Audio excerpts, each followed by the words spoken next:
ನಮಸ್ತೆ friends, welcome back to Avijna creation. ಇವತ್ತಿನ ಈ ವಿಡಿಯೋದಲ್ಲಿ ನಾನು ಒಂದು ಸ್ಲ್ಯಾಂಟಿಂಗ್ ಕ್ರೋಶಾ ಡಿಸೈನ್ ತೋರಿಸ್ತಾ ಇದ್ದೀನಿ. ತುಂಬ ಈಸಿ ಅಂದರೆ ತುಂಬ ಈಸಿ, ಹಾಗೆ ಕ್ವಿಕ್ಕಾಗಿ ಆಗುವಂಥ ಡಿಸೈನು. ಸ್ಟಾರ್ಟಿಂಗ್ ಅಂತ ಅಂದ್ಕೊಂಡ್ರೆ ಒಂದು ಸಿಂಗಲ್ ಕ್ರೋಶಾ ಮಾಡ್ಕೊಳ್ಳಿ, ಆ್ಯಸ್ ಯೂಶುವಲ್ ಯಾವಾಗಲೂ ಮಾಡ್ಕೊಳ್ತಿರಲ್ಲ ಅದೇ ರೀತಿ. ಅದಾದಮೇಲೆ ಒಂದು ಬೀಡ್ ಹಾಕ್ಕೊಂಡು ಬೀಡ್ ಲಾಕ್ ಮಾಡಿ ನೋಡಿ, ಈ ರೀತಿ ಒಂದು 2-3 ಚೈನಷ್ಟು ಗ್ಯಾಪಲ್ಲಿ, ತುಂಬ ಗ್ಯಾಪ್ ಬಿಡಬೇಡಿ, ಸುಕ್ ಬರುತ್ತೆ. ಒಂದು 2-3 ಚೈನಷ್ಟು ಗ್ಯಾಪಲ್ಲಿ ಒಂದು ಡಬಲ್ ಕ್ರೋಶಾ ಮಾಡ್ಕೊಳ್ಳಿ. ಬೀಡ್ನ ಲೆಂತ್ ಎಷ್ಟಿದೆ ನೋಡಿಕೊಂಡು ನೀವು ಡಿಸ್ಟೆನ್ಸ್ನ ಡಬಲ್ ಕ್ರೋಶಾ ಡಿಸ್ಟೆನ್ಸ್ ಮಾಡ್ಕೊಳ್ಳಿ. ನಂತರ ಈಗ 5 ಚೈನ್ ಹಾಕ್ಕೊಳ್ತಾ ಇದ್ದೀನಿ. 5 ಚೈನ್ ಹಾಕ್ಕೊಂಡು ಆ ಡಬಲ್ ಕ್ರೋಶಾ ಒಳಗಡೆ ಒಂದು ಸಿಂಗಲ್ ಕ್ರೋಶಾ ಮಾಡ್ಕೊಳ್ತೀನಿ. ಅಂದರೆ ಪೀಕಾಟ್ ಥರ ಬರುತ್ತೆ ನೋಡಿ, ಈ ರೀತಿ. ನಂತರ 3 ಚೈನ್, 1 2 3. ತುಂಬ ಈಸಿಯಾದಂತಹ ಡಿಸೈನು. ಈಗ ನೀಡಲ್ ಮೇಲೆ 2 ಸಲ ದಾರ ತೊಗೊಂಡು ಈಗೇನು ಡಬಲ್ ಕ್ರೋಶಾ ಮಾಡಿದ್ದೀವೋ ಆ ಡಬಲ್ ಕ್ರೋಶಾ ಒಳಗಡೆ ನೀಡಲ್ ಹಾಕಿ ದಾರನ ತೊಗೊಬನ್ನಿ. ನೀಡಲ್ ಮೇಲಿರೋ ದಾರನ ಎರಡನ್ನು ಒಂದು 3 ಟೈಮ್ಸ್ ಮಾಡ್ಕೋಬೇಕು. ಈಗ ಮತ್ತೊಮ್ಮೆ ಅದೇ ರೀತಿ ಟ್ರಿಪಲ್ ಕ್ರೋಶಾ ಕಂಬ. ಈಗ ಮತ್ತೊಂದು ಕಂಬ.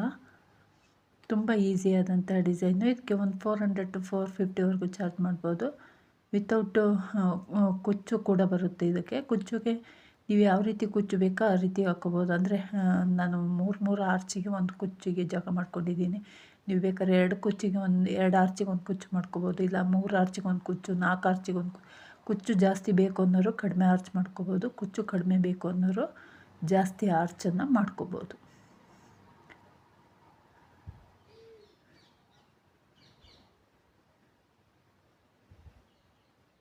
ಇಲ್ಲಿ ನಾಟ್ ಬಂದಿದೆ, ಸ್ವಲ್ಪ ಹಾಕೋದು ಈಸಿಯಾಗಿ ನಾಟನ್ನು ಕೆಳಗೆ ಹೋಗಿ ಮಾಡಿಕೊಂಡು ಹಾಕ್ಕೊಳ್ಳಿ. ಈ ರೀತಿ ನಾನಿಲ್ಲಿ ಒಟ್ಟು ಈ ಡಬಲ್ ಕ್ರೋಶಾ ಕಂಬದಲ್ಲಿ 9 ಟ್ರಿಪಲ್ ಕ್ರೋಶಾ ಮಾಡ್ಕೊಂಡಿದ್ದೀನಿ. ನೀವು ಇಷ್ಟೇ ಮಾಡ್ಕೋಬೇಕು ಅಂತಿಲ್ಲ. ಡಬಲ್ ಕ್ರೋಶಾ ಕಂಬ ಲೆಂತ್ ಎಷ್ಟಿದೆ ನೋಡಿಕೊಂಡು ಅದರ ಮೇಲೆ ನೀವು ಟ್ರಿಪಲ್ ಕ್ರೋಶಾ ವರ್ಕ್ ಮಾಡಬೇಕು.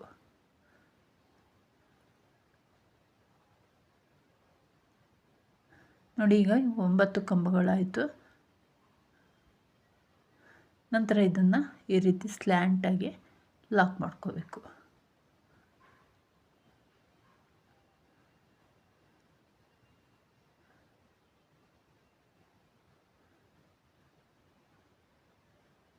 ಈಗ ಲಾಕ್ ಮಾಡ್ಕೊಂಡಾಯ್ತಲ್ವ, ಈಗ ಡೈರೆಕ್ಟ್ ದಾರ ಮೇಲೆ ತೊಗೊಂಡು ಬೀಡ್ ಹಾಕ್ಕೋಬೇಕು.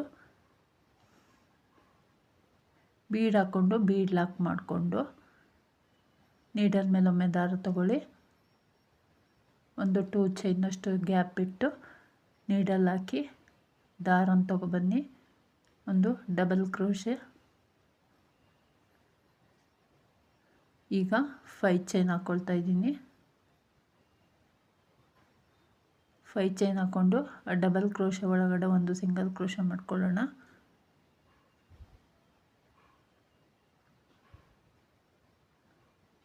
ನಂತರ 3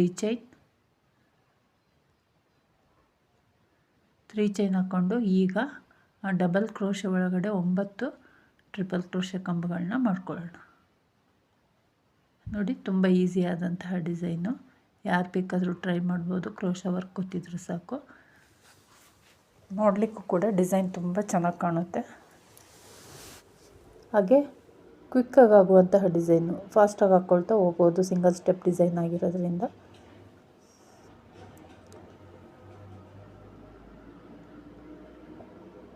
ಈಗ ಈ ಡಬಲ್ ಕ್ರೋಶೆದ ಗ್ಯಾಪಲ್ಲಿ ನಾವು 9 ಟ್ರಿಪಲ್ ಕ್ರೋಶೆ ಕಂಬಗಳನ್ನ ಮಾಡ್ಕೊಳ್ತಾ ಇದ್ದೀನಿ.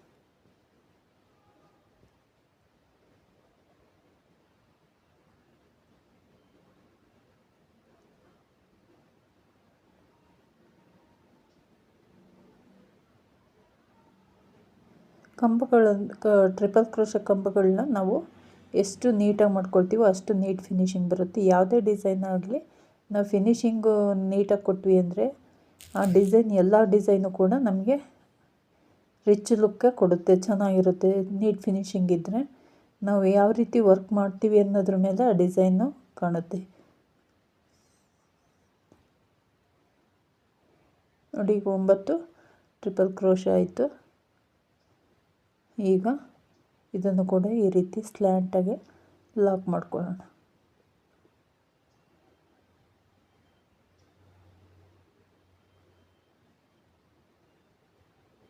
ಇದೇ ರೀತಿ ಮತ್ತೆ ಬೀಡ್ ಹಾಕ್ಕೊಂಡು ಬೀಡ್ ಲಾಕ್ ಮಾಡಿ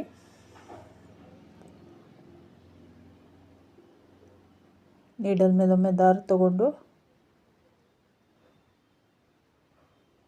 ಬೀಡ್ ಲಾಕ್ ಮಾಡಿಕೊಡಿ. ನೀಡಲ್ ಮೇಲೊಮ್ಮೆ ದಾರ ತಗೊಳ್ಳಿ, ಒಂದು ಡಬಲ್ ಕ್ರೋಶೆ,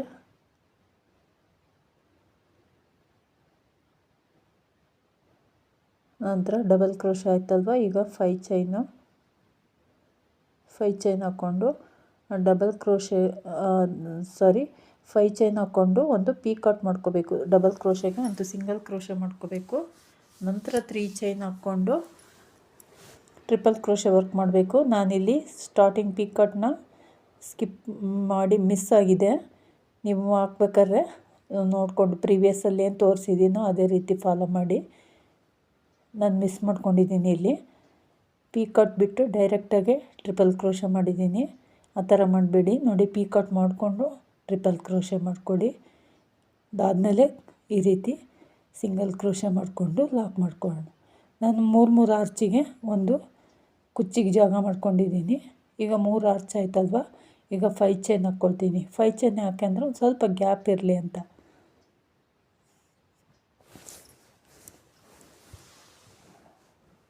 5 ಚೈನ್ ಹಾಕ್ಕೊಂಡು ಈಗ ಸೇಮ್ ಅದೇ ರೀತಿ ನಾನೇನು ಪ್ರೀವಿಯಸ್ ಆರ್ಚ್ ತೋರಿಸಿದ್ದೀನೋ ಅದೇ ರೀತಿ ಕಂಟಿನ್ಯೂ ಮಾಡಬೇಕು.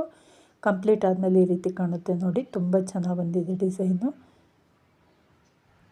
ಇದಕ್ಕೆ ಕುಚ್ಚು ಕೂಡ ಹಾಕಿದ್ದೀನಿ ನಾನು. ಕುಚ್ಚು ಹಾಕಿದ್ಮೇಲೆ ತುಂಬ ಚೆನ್ನಾಗಿ ಬಂದಿದೆ. ಇಷ್ಟ ಆಗಿದೆ ಅಂದ್ಕೊಂಡಿದ್ದೀನಿ ವೀಕ್ಷಕರೇ.